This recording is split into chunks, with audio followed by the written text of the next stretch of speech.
আবারও সবাইকে পবিত্র রমজান মাসের শুভেচ্ছা। আশা করি সবাই ভালো আছেন। আসসালামু আলাইকুম। আজকে রান্না করব মাছ ভাজা দিয়ে আলুর ঝোল রান্না। চুলে একটি কড়াই বসিয়ে তেল দিব। তেল গরম হলে পেঁয়াজগুলি হালকা ভেজে নিব।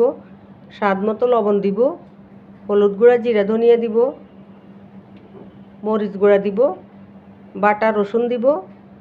অল্প পরিমাণ পানি দিয়ে প্রথমে মশলাগুলি কষিয়ে আবারও পানি দিয়ে মশলা কষানো হলে কিছু আলু কেটে ধুয়ে রেখেছি, আলুগুলি দিয়ে দিব। আলুগুলি ভালো করে কষানো হলে অফ ক্যামেরায় কিছু রুই মাছ ভেজে রেখেছিলাম।